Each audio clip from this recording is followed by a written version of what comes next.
But yeah. So because we had our first meeting this past Sunday. We had another one Wednesday or Tuesday, and we're only 90 days away, or actually less than that now.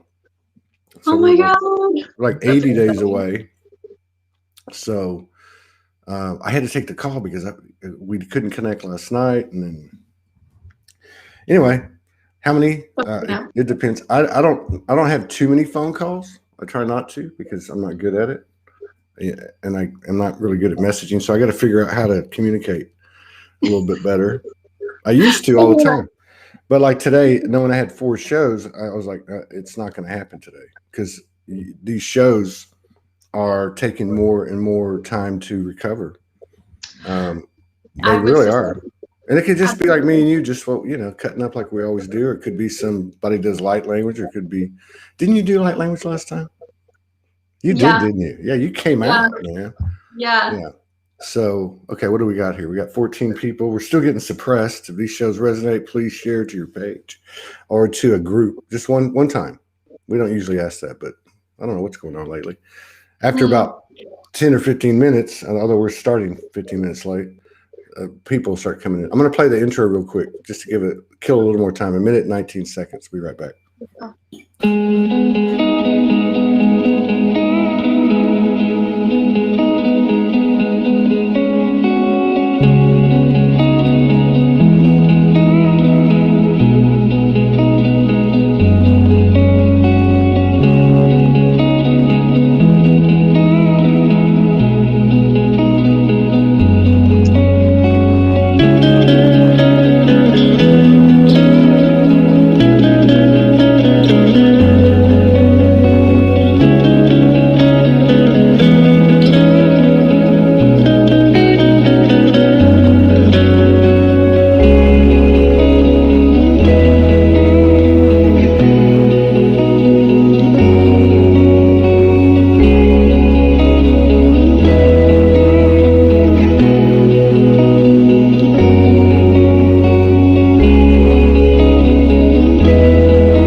What's happening, everybody? We got Melissa Ford in the house, and it's always fun with her. Clean, a lot of wisdom, and it's real. And so that's what I love talking to Melissa. So we're just gonna, as part of the production, we have to share what's happening. That's what we do. So I was late this morning, and she was late this morning, and it worked out perfect. And that's the point. So we get together about 12 minutes after we're supposed to start. I asked Morgan if she could please send you a note because I was going to be 10 minutes late, and then I sent you one about 5 minutes after, and you weren't there. And I thought, oh, well, she's probably not coming because yesterday she showed up, or she sent Morgan a note and said, I can't make it. I'm under the Ascension shithole. I shouldn't say that, shift hole. And then Morgan's like, oh, you're not on till tomorrow. So I figured it might have carried over, but you're doing okay now. Yes, absolutely. It's always divine timing. I mean, it is. That's what I love about it is we're just able to show up and flow. It's always a good time coming and connecting with you in this way. And thank you so much for having me back. I have to tell you, so prior to hopping on, you were like, yeah, I think that last time you did some light language, and so it can take a while to recover from these shows. I don't know exactly our connection. It might be that, we've lived out some parallel timelines in a different star system, but you do have this energy where sometimes it feels like dissociative, where I'm not listening to the words exactly, but I feel the energy, and I feel the life force start to flow. And maybe it's the balance of the masculine and feminine dynamic. Yeah. But I really felt at the end that the light language that came through was to activate Kundalini energy. And then before the call, I pulled some cards for us, and I happened to pull one for us saying, what are we co-creating today? And it's it says transition. But look at that. We see like a serpent-like image on there. That's weird. Immediately I was like, that. Oh, I gotta tell you, that's weird. I gotta tell you why that's weird. First of all, I want to acknowledge what you said. One is there, like what you just said is what happens to me, and so like I thought you were saying exactly the same thing. On these shows, there are times it would seem like I'm not listening, but I'm always listening to the nth degree. I have to make that clear. But there's this other thing going on, and it's all energetic, and it's been this whole dance and evolution. And the fact that you caught up on that and feel that, I find really interesting. And then the other thing is, last night when we were really tired last night, and we didn't really say, nothing was really said when we went to bed. We put our hands together, and one of the first things that almost happened immediately, like maybe after like 5 minutes, I started, I don't know what you would call it, that picture that you just showed though. So it was my spine, and then there was this serpent going around it. I'm like, wow, this is trippy. And it started with the root and just went up through the crown. So there you go. Here we are with the synchronicity again. Right. And that's sort of where my journey started, was a spontaneous Kundalini awakening. And that's what would happen was I would go to bed at nighttime, and I would feel my energy centers from the root all the way up begin to activate. It felt like a buzz or a vibration, and synchronistically, one at a time, they would turn on, until one night I just completely exited my body and was like, what was that experience that I just had? So where did you go? So what happened when you exited your body? I'm just curious. So it was interesting. So I felt the vibration throughout all of my energy centers all the way up. And I went into a trance-like state. So this was conscious because, like I said, I was just laying down to bed. I don't fall asleep immediately, rarely ever. And then I went into a trance-like state, and it was like the most dark black that you could ever imagine. And then I saw sacred geometry, and it looked like Metatron's cube. And it felt like it was breathing, or like it was alive almost. And so it was shifting and transforming, and someone or something was communicating with me, but I couldn't see them, just sacred geometry. And it was in colors more vibrant than you can ever imagine with your eyes. And they were explaining the platonic solids. They were saying sacred geometry is everything around you. And I guess they needed to preface this prior to this experience to me, because I wound up leaving through the heart center. I felt myself lifting out of the body, and I was like, am I dying? Like, what is happening? And then I remember feeling like, you know what? It's too good of an adventure to say no to. So if I am dying, then I embrace it. And that's when I immediately departed from the body, and I found myself in what I believed to be the Milky Way. Wow. I was just in the gassy nebulas. There were stars and like space debris, and I could feel the vastness of everything and the connection of everything and everyone. And the message that came through in processing that was that this information, or this perception, this knowing, can only be felt through the heart, because the mind is designed to have limitations in essence. So I came back to my body, and that's what really triggered my spiritual awakening, to be like, what was that? Am I going crazy? Yeah, that's pretty vivid. That's pretty vivid. It was. Yeah, that really is. I mean, that's I know when I had a couple in my 20s, I shut it down because I didn't make the decision you did. I didn't. I came out of the body, and I literally, my foot was on the floor, but my body's on the bed, and I thought, oh, I can't handle this, And it took another 20, probably about another 21, 22 years before I had the next one. Yeah, and they were natural, like naturally induced. Yeah. They were. I was meditating. I was doing the meditation. I learned I would do it when I would, a lot like what Morgan and I do now, except I didn't have a partner doing it with me. I just would go into this meditation, and it was all breathing related, and then it just started happening. I'd felt it before, but I'd never felt it go up my spine. You know, I'd felt like that. To me, it's like like an electric tingle kind of thing that has some other things to it. Like I don't even want to say like like vibration and sound. And but the last time it happened to me was, which was about 2 months before my world turned upside down, or I woke up, whatever you want to, however you want to put it. And I was actually at a dance club. I was sober. I'd been to Mm-hmm. this I've been to this mixer. I sit down on this bar stool by myself. Like something told me you need to go by yourself, because I was with a group like with 12 people. So I went and sat at this bar stool. Nobody was around, and I was facing the dance floor, and I could feel it. And I just leaned back, and then it went full blown. And when it came out, I mean, I was there for like, I don't even know, like like a DMT thing. It feels like, it feels like it's 20 hours, and it was probably like 5 minutes.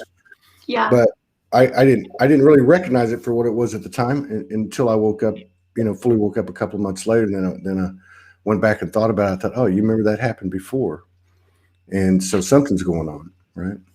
Yeah, I think that you touched on something really important where we're always in control of, Yeah, whether we're open to it or closed to it. yeah, And I think that for me, throughout my journey, I've always had really jarring experiences that are like very mystical, very hmm, hard to digest when I wasn't seeking that path. But I know that I needed to do that because that really is the path of a shaman, that's an initiation. And yeah, when you experience such jarring, turbulent experiences and you learn how to ground it and you learn how to integrate it, yeah. that then qualifies you to guide others through that experience. And I haven't been awakened, like I haven't experienced that shift for like a super long time. I'd say I'm still a newbie in like 5 years ago, but I will say that I feel more of those natural experiences are going to be happening because I'm Yeah. feeling the waves and the shifts, and they're becoming far more intense. And so, to me, and maybe you have tuned into this as well, with so much light coming in and activating things within us, these are real. There comes with real risk. Is what I'm trying to get at. And we need more guides. We need more shamans. We need more people that have experienced that to be able to say, you're not losing your mind.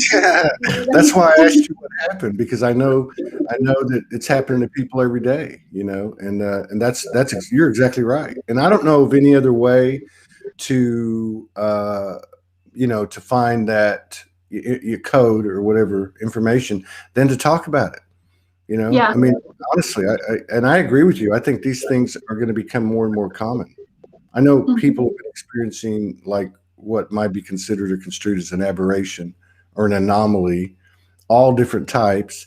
But I love what you said. First and foremost, where you go to this, you mentioned being in power, being in control, being in power, and the last one I had was probably it wasn't a Kundalini. I want to make that clear, but it was that same energy, and it was about 2 months ago. And Morgan and I were in that sacred sexual vibration. It wasn't necessarily the physical intimacy, but we were in bed, and the energy got so big. We were joking, and I mentioned on the show we had a vomit bowl in the room just in case one of us had to. Well, this time I crawled to the bathroom, and I thought I was gonna, I used to have seizures. I thought I was gonna have a seizure, and I hadn't had one in years. I thought, I mean, this feels weird, but it was that feeling, what you just said. It was like I have to give up all my power. Like I have no control, I have no power, and I just have to, whatever happens, happens, kind of thing. And then I went conscious. I went into, I don't know if it was the Milky Way, but I was definitely, I guess in some, in some respects, I was out of the body, but it was conscious. Yeah. So these things I think are going to happen more and more. But to your point, there comes a time where you just got to say, I give it up. I give it all up. It's beyond surrender. It is the ultimate Mm-hmm. surrender and leap of faith into the great mystery, into the unknown. But I mean, Yeah, discernment is definitely needed. I mean, like I said, it does come with some risks. This primordial life force energy that you can embody, right? Kundalini awakenings, there's like Kundalini yoga, and there's a lot of people seeking that experience as well, but it does come with its risks. I mean, I had another spontaneous, again, I wasn't seeking it, Kundalini awakening where um, it felt like I was being electrocuted. It was really intense. And I actually had reached out to somebody that I know that I confided in and was like, I don't know what's happening. I need your assistance. And they wound up calling on Archangel Michael and Father Saint Germain with the violet flame. And I should explain this experience because I don't know if you've ever been to like a chiropractor and they will hook up some things to your muscles to send that electricity, that pulse to activate the muscles. Mm-hmm. It was that through my entire body, like, and I could look. I looked at my leg. I could see the waves. Like Wow. this was a very physical thing that was happening, and I was like, what is this? And I got up, I start jumping up and down, I start smacking my body all around. Like I literally feel like I'm losing my shit. And the second that I reached out to my friend and he called on that support and assistance for me, my whole body went to a full body like halt, and it stopped immediately. Immediately it stopped. I could feel the hum through my body, but this is what I mean, where I'm like, I think I've gone through this to be like, it's a profound experience, but it does come with its risks that need that's why I'm like, we need guides. We need guides to talk about these experiences so people know where to find you if something like that happens to you and you're like, what the heck do I even do with that information? Yeah, yeah. And you know, I hear a lot of people talk about Kundalini, a Kundalini experience, and the interesting thing is, and I do it so I can, you know, hear what they're you know, what code they have to offer, and it's amazing because not everyone describes it like with that same sensation, you know, the energetic mass going up the spine, blowing out the head. In fact, only one of my three happened that way. Hmm. One didn't come out of the head, so maybe that wasn't a Kundalini experience. But a week later, the next time it happened, it went up to my crown, and that's when I felt my light body. You know, I don't know how else to explain it. My light body, my foot hit the ground, like you're getting out of bed, and I'm like, holy shit, I can't do this. You know, so who knows how it works? You know? The only thing I will say though, if I had known then what I know now, I would have surrendered to it.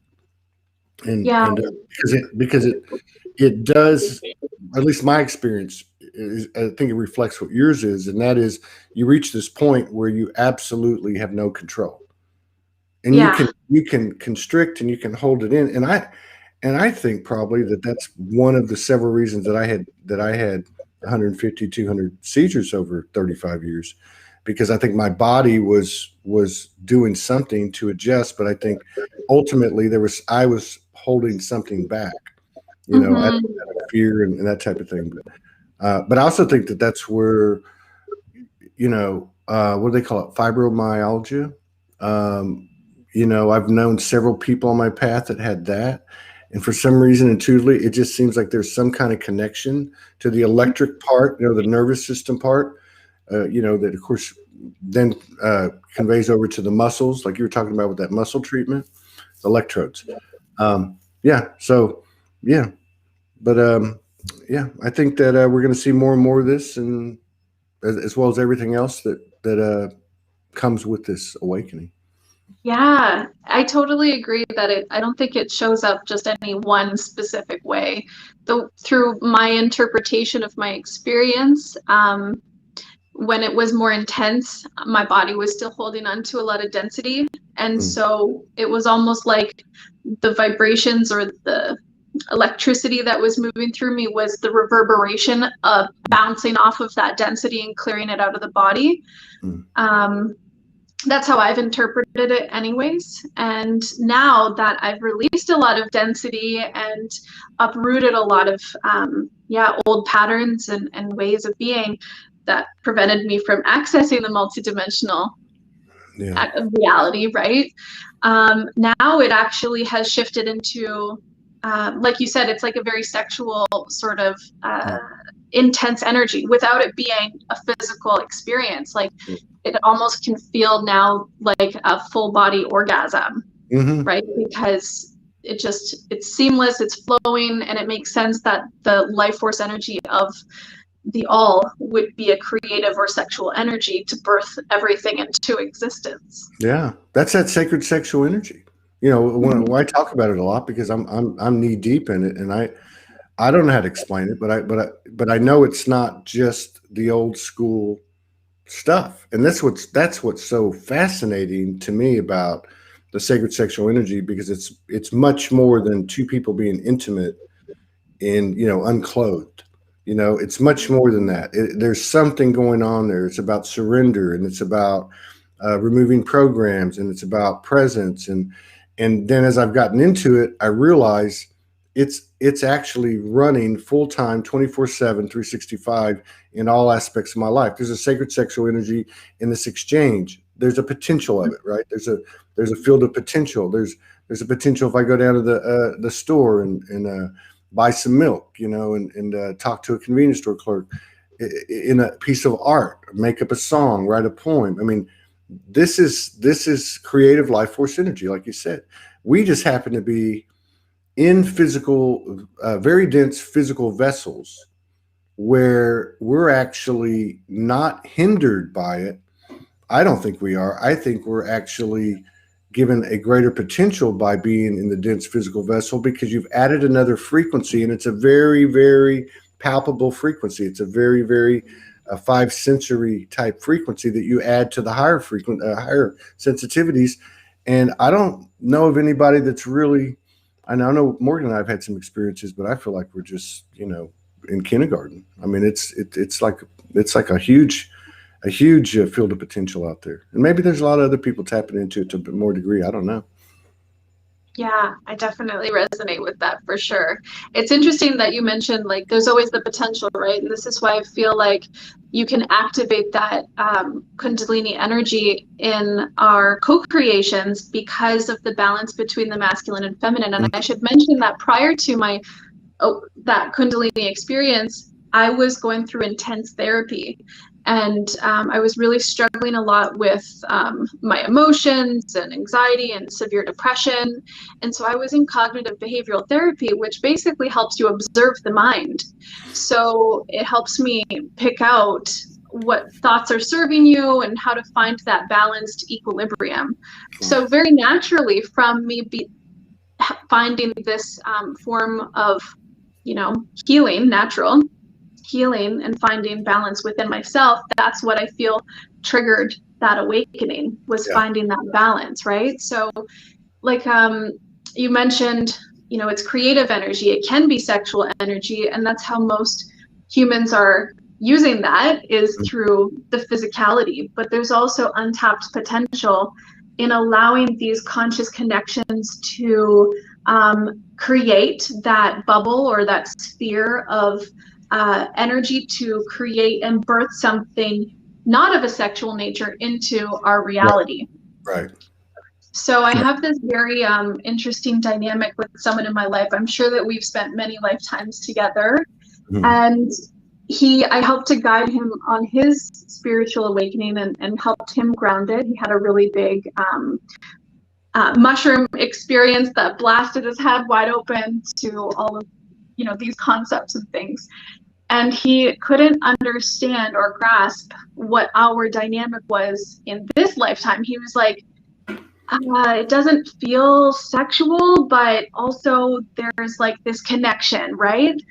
And I had to preface and be like, it's very primal, I should say, to assume that, but really allowing that energy to build, you have access, like I said, to create some freaking amazing things in the world beyond that.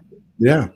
Yeah, and you know, it's and you're right about, you know, we've been using this power in a certain way because of the conditioning and the programming and, you know, and all that stuff. There's a lot of stuff to unlearn. I don't know if it's, I mean, I know because I'm with someone who was downloading this information for years, and then we got together, and then she's like telling me, "Hey, we're not doing this." I'm like, "Well, what are we doing?" She goes, "I don't know, but we're not doing that.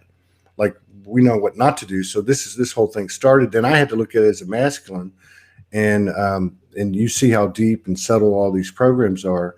But I remember like the first time that it really happened in a big way, and there were some similarities between it and a Kundalini experience. And one of those similarities was, I don't know about you, but the Kundalini energy always has like this ringing to it. Like I can't imitate it, but it'd be like it's like this really weird vibratory type of ringing. So it's not just a sound; it's actually like, you know. And I noticed that happened not just that time, but the first time that we had, or yeah, I would say a very standout. You know, it was more than that. It was like mind blowing, but that was present, and it had a real dimensional feel to it, other dimensional feel. And I think that's for me anyway. I can't speak for other people, but for me, and maybe it's because of the seizure history, that because the same kind of thing happens when the seizures would come, like before, during, and after. But to me, it immediately I'm going like, whoa, I don't do, you know, I'm in fear, and I'm not a fearful person, but it's so out of this world that you kind of freak out. But I think that it would only make sense because it's the same type of mood, or you know what I mean? Like when you're watching a movie and there's the music and the imagery, it's the same type as, to me, like lucid dreams and dimensional experiences. Mm-hmm. That sound that you're describing, I always hear that prior to astral projection. And I don't sit and practice these things that I've moved through. They've sort of just found me, and then I'm backtracking to digest that experience. But prior to, yeah, astral projecting, or lucid dreaming, or astral traveling, whatever you want to call it, it's a really loud ringing, like it sounds like a heavy piece of machinery almost is like Mhm. right beside your head, like something's gonna come right through the wall. I don't know how to describe it, but I remember that happening to me one night, and being, like you said, really afraid of that too, being like, what is that? And that fear locked me back into my body, and I opened my eyes, and then the sound stopped. So the sound, which was so Mhm. loud, was nothing physical. It was Right. all, like you said, dimensional. It feels like the threshold almost. Like you have to pass through a certain threshold to Yeah. experience that other side, I guess. Yeah. Yeah. No, I agree. And I think another thing I've been thinking about lately is I we do this every night, and even throughout the day when I'm thinking about stuff and being activated by someone like you, is I think, why isn't it like it used to be? Like, you know what I mean? Like, I don't know how to explain this, but like, so the newness, the veracity of the buzz, right? Of the sound, the intensity, the pinpoint, clarity for the moment, right? And I'm thinking like, but it's still there. So it's like the stuff comes in, or the code opens up, it feels very new. And I guess what I'm trying to say is that I really feel what's going on with all of us is that we're getting deeper and deeper and deeper and deeper into this, and it's becoming more and more and more familiar. Because I certainly don't feel like nothing's happening now, because it does. It's just different. I feel like we're getting used to being what we naturally are. Yes, thank you for saying that. I totally align with that for sure. I was going to mention like my astral experiences, which have been very vivid since, childhood, feel, yeah, a lot clearer, a lot more. I feel like I'm in them longer. it's just as tangible as here. I don't know how to describe it. It just feels like a new layer is being revealed, perhaps because we are holding more light in the physical vessel for us to be able to traverse back and forth to those spaces. But I'm even I'm having like inception experiences now where I'm falling asleep in the astral and waking up in the astral prior to waking up here. You're falling asleep in the astral and waking up in it. Yeah. Yeah. I Right, think, so I'm like living lives before yeah. coming back here.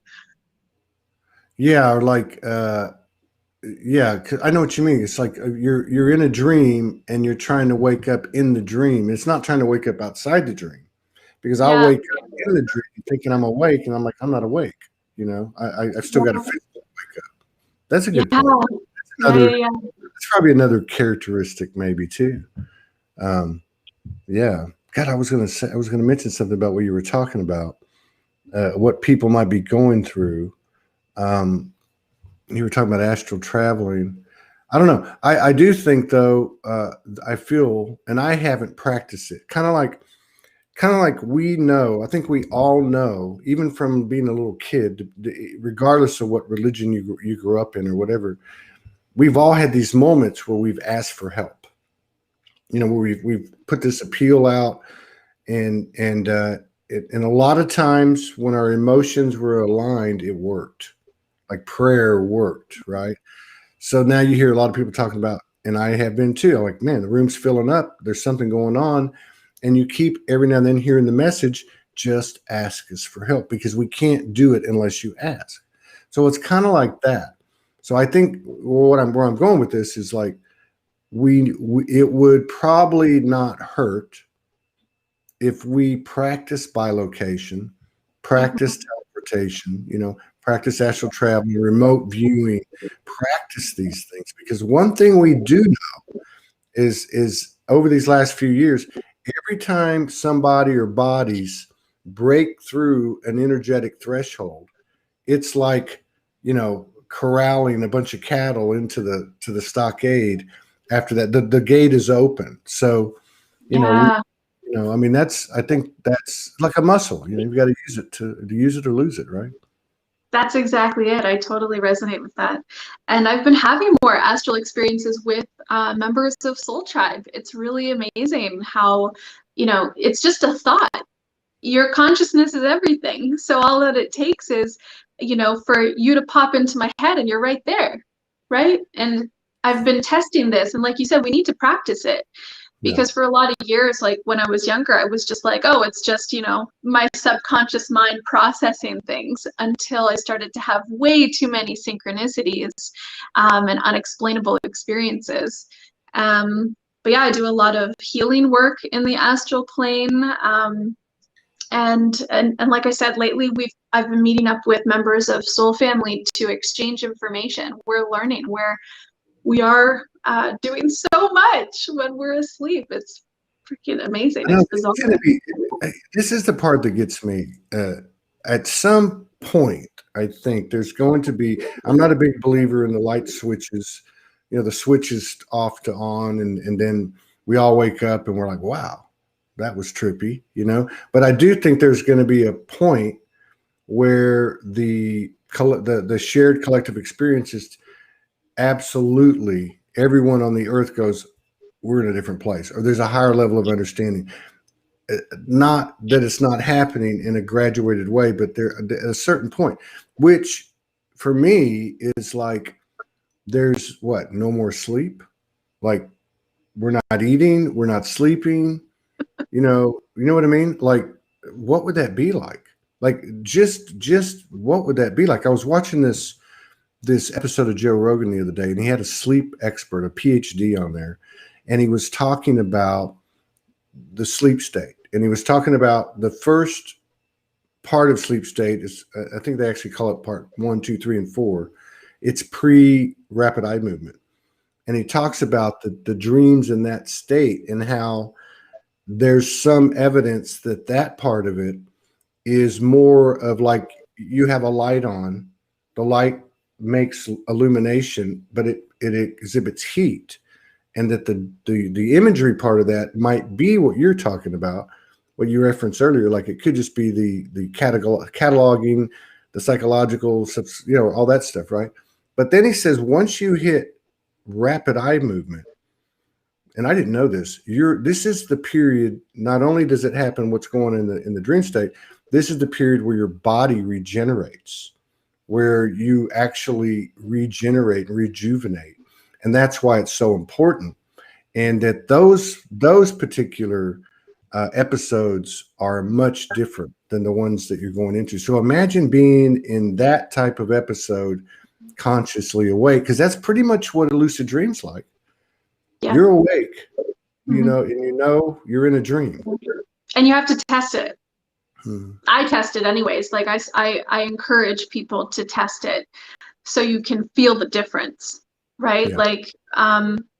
So like, for example, if you and I were to meet in an astral experience, I do believe that you're sovereign in that experience to agree or, to confirm or deny certain things to unfold, right? I don't think that I can manipulate you without your consent. If it's an actual astral experience. If it's a fabrication of the mind or that dream state like we're talking about, I can manipulate anything in that experience. That's how I've perceived that.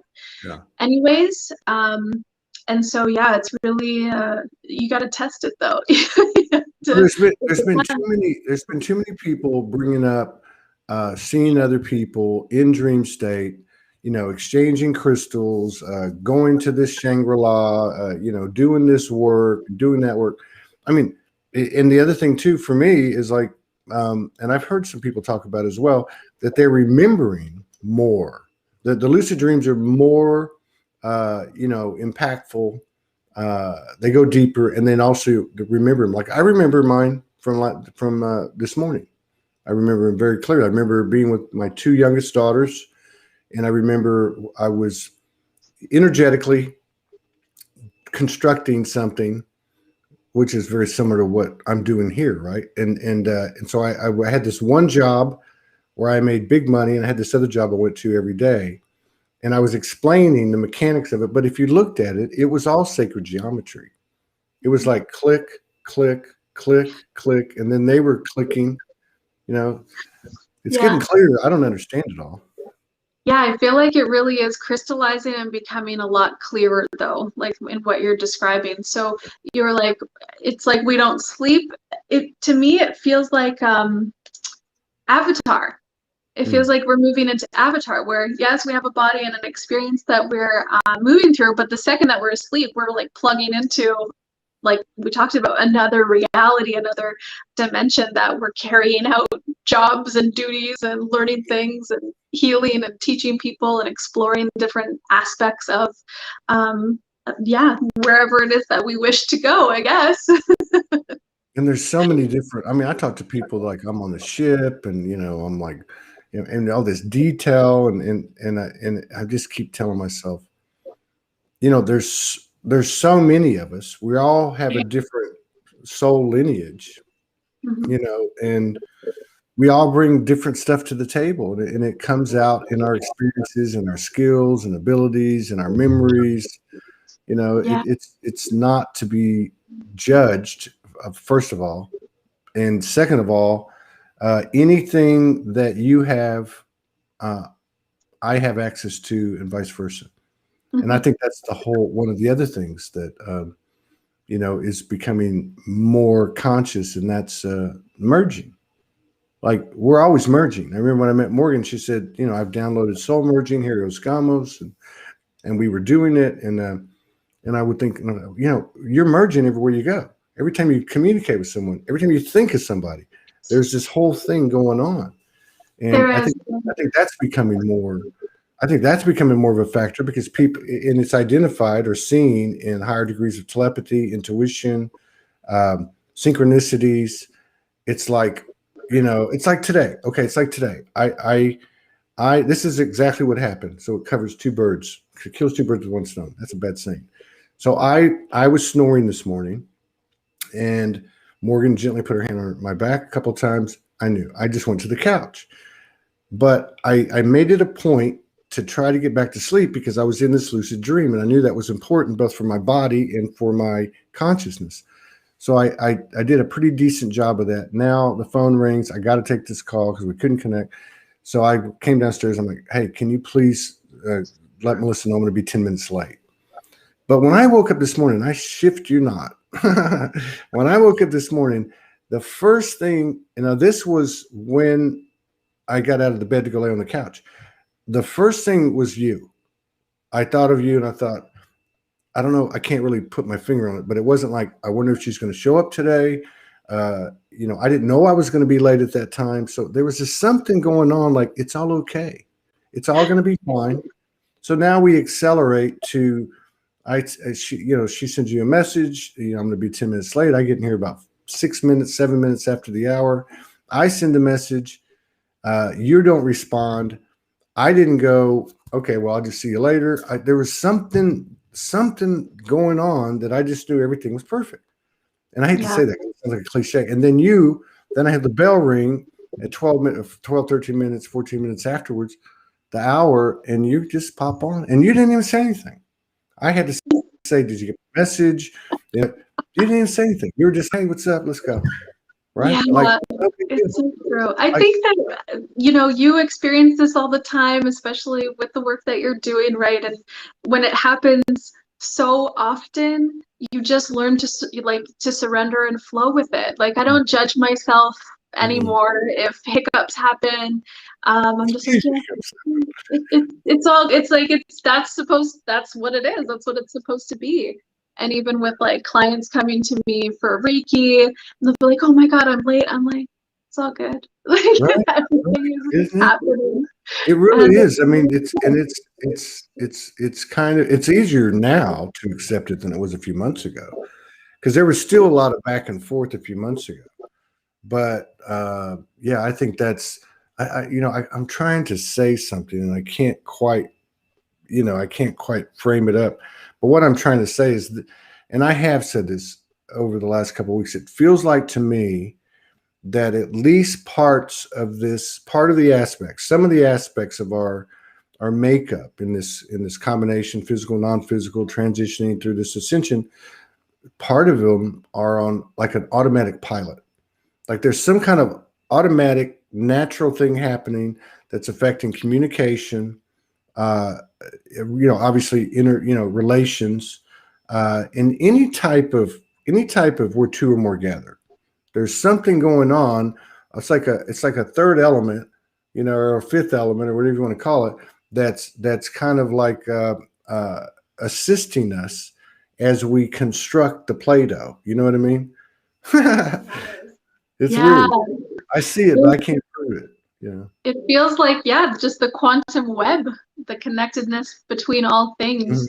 And even if it seems like there's empty space, it's quite full and active and busy, assisting us with that creation that we formulate. Like even, with, what was it with Morgan? So prior to Morgan reaching out and asking me if I'd like to be on the show, I had randomly stumbled across another video that you had done with Debbie Solaris.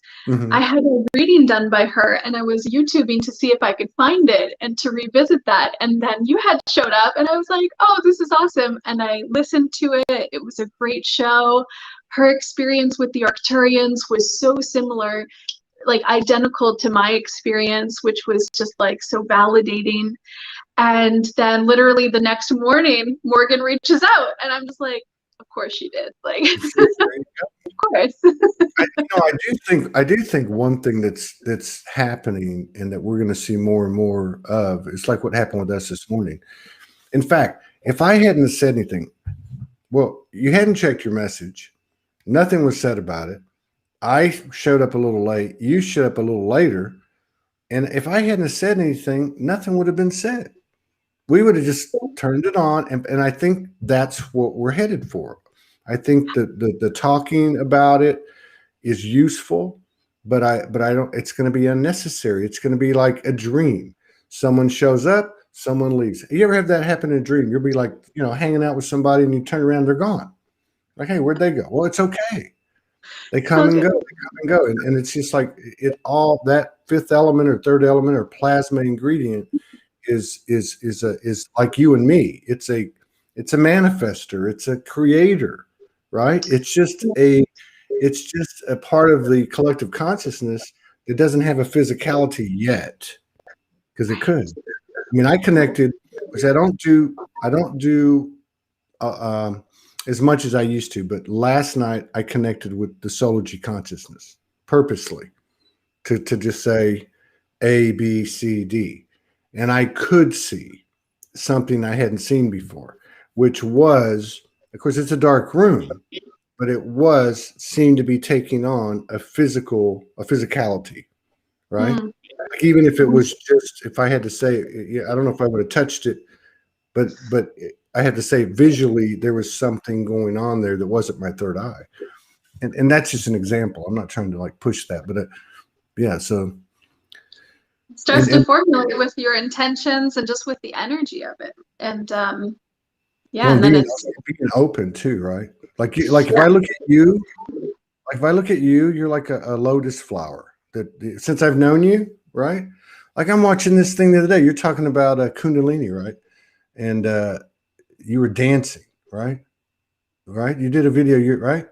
Because you've done some pictures. You were dancing, right? So like, what is that, right? No, and I'm serious. Like, what is that? Like, that's to me the same thing we're talking about. It is the Kundalini. It is. It's the Kundalini being taken into a conscious human, and then being expressed. Yes, embodied. Embodied. Yes. And I guarantee you, some people, maybe not everybody, but people picked up that chi, that life force from that. Mm-hmm. Yeah, I love that. It's I feel like it's easier to access now.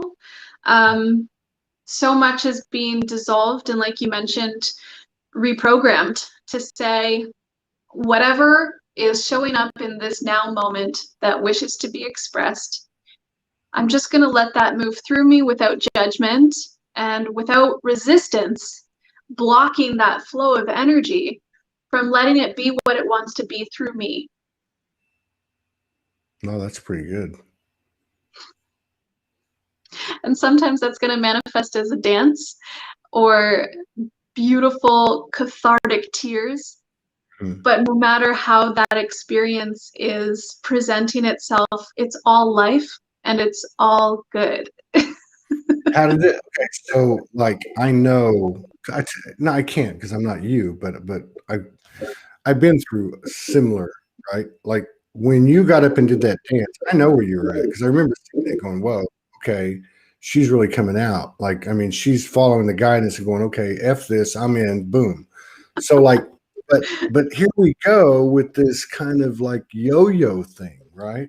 So whether it's a channeling or a download, or some kind of mystical divine episode, or it's the inverse where the humans got it all and goes, I'm going to match it. Boom. I'm going to dance on the camera. So the yo-yo is then it kind of like goes away, right? It goes away. Like, where did everybody go? And the humans stand there going, what the hell did I just do? Right? Like Morgan tells me stories of like 10 years ago, she would get these downloads. She would be told, go put them on Facebook. And like 2 people would acknowledge it. Or she'd write it and just go to tears for 3 hours because of what I'm saying, the yo-yo thing. Did you have that when you did the dance? Did you like have that moment of what the hell did I do? I need to delete this, blah, blah, blah, I do experience that yo-yo effect in some other aspects, but when it comes to expression, no. I post more frequently on Instagram, and I fully will just cry and be in it and expressing a message and be like, I'm okay with this. I don't need to look back at what was authentic in that moment and scrutinize it or be ashamed of it. I'm just going to let that moment be what it is because somebody witnessing that needed that expression in that moment. But there are times where the human or the ego will come back in and be like, was that the right move? And as soon as that creeps up, I'm like, of course it is. Everything is divine. It's all good. That's good advice. That's really good advice. You said you do it and you don't look back. You know, and like I have people approach me. They're you know, I want to do podcasting. I want to do, you know, start doing videos, and they're like, you know, I need this camera and I need this. What laptop do you use? And I'm like, Dan, just pick up the microphone and just go for it. And I tell them, look, just be consistent. Just put it out and don't look back. Because if you start looking back, you're just gonna muck it all up. You know, you're gonna have all these different streams going like that, because you know you got doubt and you got confusion and you got lack of confidence, and then, you know, and of course with these waves coming in, you never know what you're going to get or what's going to be accentuated.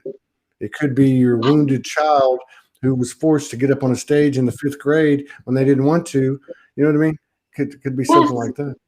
That's it. And I had an experience with mushroom as a plant medicine, and in that experience there was a profound realization that we're always looking back and being like, oh fuck, like and like just be like, oh, you have to look at yourself like a child. We're all children. We don't have all the answers. It's okay to laugh at ourselves. It's okay to like I said, to express, to let life move through you. But it's like I just saw an infinite chain reaction of looking back and being like, oh, I can't believe I did that. Oh, I can't believe I thought I knew everything. Oh, like, you know what I mean? Yeah. And it made me really laugh very hard to be like, yeah, I can't. Well, the things that we get so uptight about, you know, and I saw somebody put up a post. I'm not going to mention any names. I have a lot of respect for him, and there was nothing wrong with the post. It was just some of those posts that come out, you know, like, because everybody's finding their truth and finding their voice. Some of them, it's a fine line. Like, you know, it's a fine line of like, who the F do you think you are, but also calling out something, which is for everybody, right? For the person that wrote it, for everybody. Like you said, somebody needs to see it. But they were saying, like, beware of these teachers, and did it very nicely too, that don't have a sense of humor, that are so serious all the time, you know, and they're like, talk, talk, talk, talk, you know. And I thought, wow, that's pretty ballsy. But, you know, it's true, right? Like, if you can't laugh about it, I mean, don't make yourself wrong. And I'm not trying to make anyone wrong. I didn't laugh for 10 years until I woke up. 10 years. I was always smiling, always laughing, always cutting up. But yeah, I mean, that's to me, how many different, you know, modalities, processes, philosophies, you know, ways of life, you know, whatever are there, but what can we really break it down to? Well, like love and, you know, like, you know, doing the right thing, whatever, but humor pretty much says it all, right? To me, it says it all. That's the best thing. You know, there's a wisdom in it. There's a love in it. Yeah, I feel like it's instant alchemy, right? Because I could feel ashamed or I could just laugh, and, you know, that to me just shifts the vibration into something far more loving that serves me, that allows me to take the next step. Because if I'm constantly gonna, you know, berate myself or judge myself for things that I've done that I could very well feel embarrassed by or whatever, that's going to stop me. That's going to add a layer of resistance that prevents me from stepping into the next now moment of authentic truth. Yeah. So I'm just looking to be authentic. Yeah, that's another thing too, and you do a great job of this. I mean, so the word authentic has moved into the category of twin flame and even maybe ascension or light worker. You know, in other words, it's got these connotation on it now. You know, but that's part of it. Like being able to laugh at yourself. You know, that really says it all. I mean, like being able to get up and dance, or doing, or walking the plank, however you walk the plank energetically. Everybody's got their own weaknesses and strengths from their own perspective, you know, but there's something about that is authentic, doesn't cover it. It's being comfortable in my own skin, but there's a courage factor to it. There's a faith factor to it. and obviously love, humor, wisdom, that stuff too. But yeah, do it. Like, do it. That's probably one of my biggest problems and it's a program and it's gotten better, but it's like, you're not doing enough. You're not doing enough, like, or even if I'm in the wrong frame of mind, it'd be like, I need to get on and do something. Who do you think you are? Like, why do you need to get on and do something? I don't know. Yeah, and those thoughts are so valid, and I still have them and experience them. And there's that quote, it's beautiful. It's like, you are the sky and everything else is just the weather. So letting things float in and out, and sometimes it's stormy and dark, and sometimes it's light and beautiful, Mm-hmm. right? Like, Mm-hmm. and just allowing and witnessing that, because a lot of those thoughts, people don't realize that they're not ours. It was a projection. Someone maybe said that to you somewhere along the way and it stuck, and you were like, oh, that's true, I Right. guess, because Yeah. someone else sees that and I didn't realize that. So Yeah. being I able think, to discern, and like you said, just undo that program to step into it, because yeah. it's so liberating. It's so liberating. Well, I think the compassion factor is getting really taking on new, multifaceted definitions, all encompassing, multidimensional definitions into the human embodiment. So that, like you're talking about right now, when we start to see people, you know, and this is not about, oh, they do this and I don't do that, or they do this and I do that, or whatever. This is about seeing things differently than we've been seeing them, because we've been seeing them. We've been seeing a program and we've been responding from a program, right? So then that's how the whole convoluted mess gets, exacerbated. Yeah. So you start to see the program from this place of deprogram, right? Knowing that you still have some programs that you're unaware of, but at least you can look at this program coming at you, this energy coming at you, and not have the judgment, and not go into what I don't want to say negative emotions, but the programmed emotions, or the emotions that have been kind of like hijacked and instilled into the program, right? So, like, we're able to look at things and see it for what it is. There's something that happens in the quantum field that hasn't happened before because we've been playing the game. So it applies to us, and then it parlays into your interaction with other people, because, and this goes back to what you were saying. This goes back to laughing at yourself, dancing when you want to dance, not looking back, and being real, right? What helps me is I spend a lot of time with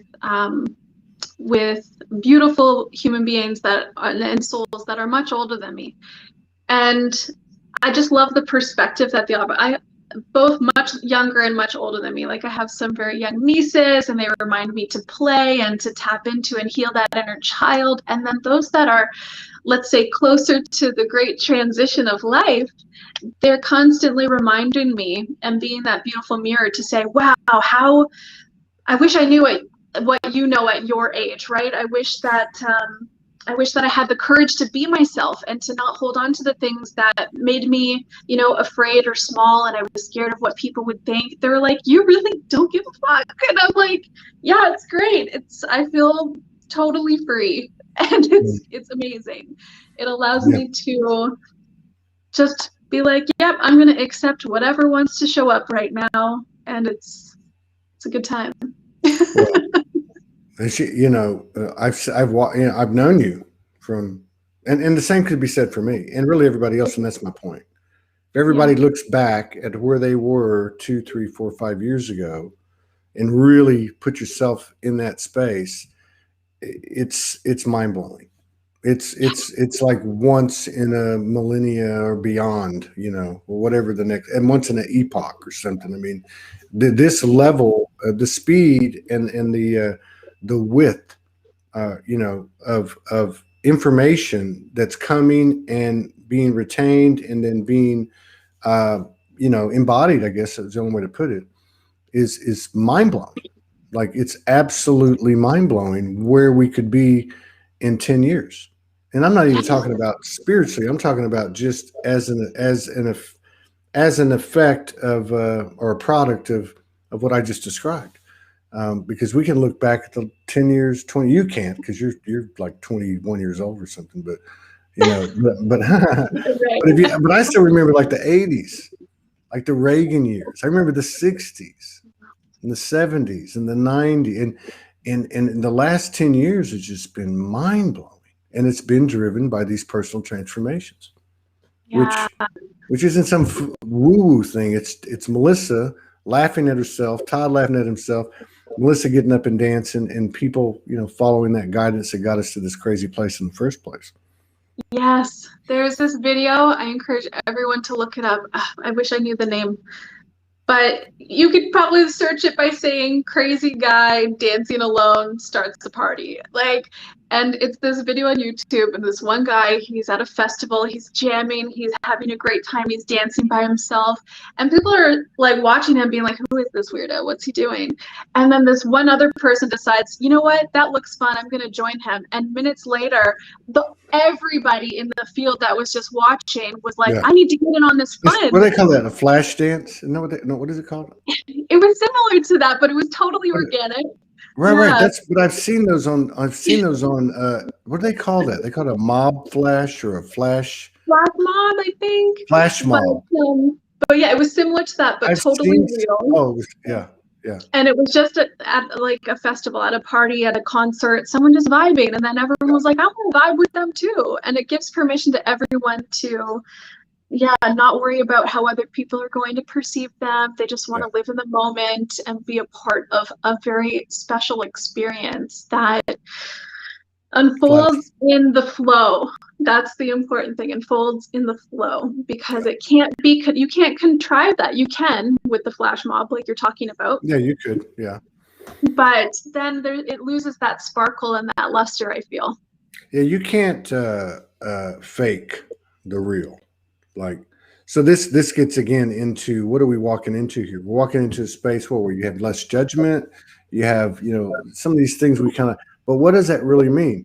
It's kind of like allow to happen. Yeah, all the way around. Allow, and allow yourself, right?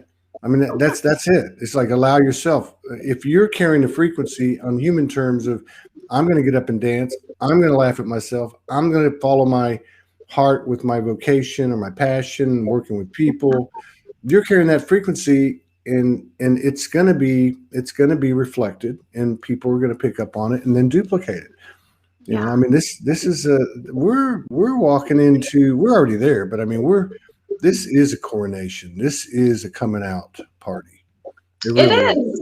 It feels like instant activations, right? Like the second that someone is in that sphere, and we talked about this last time, like I really trigger people, and this is something that I didn't realize that I did, and I took it personally for many years, where a trigger is a good thing, because some people feel embarrassed for me, and that's okay. That's just a reflection of them putting themselves in my shoes and how that would make them feel. So it brings something up for them to look at. But then it also activates people that are close enough to say, well, if she's that liberated and free to do something like that, then I can be as well. And so whether someone is judging or projecting, or they're simply like, I need to toke on what she's smoking, it's all like, it's all an invitation, I'll say. It's an invitation to whoever's a witness to step deeper into the things that they feel nervous to. So it's a example. It's that's why I say like the words too. It's just they're gonna drop away. The explanations, the need to know, all that stuff is going to drop away, and it's going to be a embodied frequency that is centered in a physical vessel that's going to be operating by the universal rules of the road, which is live and let live. Kind of like I know that. Look, if you come to me and tell me that I need to do this and I need to do that, or that something's wrong, like why am I any different than you? am I not a universal healer? Am I not capable of, we all are. And that's the whole thing. And I think with the wounded healer archetype dying out, and some of these old programs, we're actually, I think we're actually a lot further than we thought we have been, and which means we're a lot closer to something that we thought was further. So snap, it could happen at any time. That's so good. I definitely buy that. Yeah. So where can people get in touch with you? I know you're mostly on Instagram. If they want to do a session, how do they find you? Yeah, I am mostly on Instagram. So the Inked Shaman is where you can find me there. I do lots of funny, silly, quirky videos. I'm not actively looking for clients, but those that find resonance in me, I always find time and space to facilitate in whatever means necessary. So I am an energy healer. But like you said, that container is expanding. So even trying to confine myself to any labels is very challenging these days. I'm flowing, and those that flow into my experience that I can assist in any way, I'm happy to. But yeah, you can reach out on Messenger or Instagram. That's totally fine. Right on. Right on. Until the next time, keep on shaking your ass. Always. We'll see you. We'll see you next time. Love you. You take care.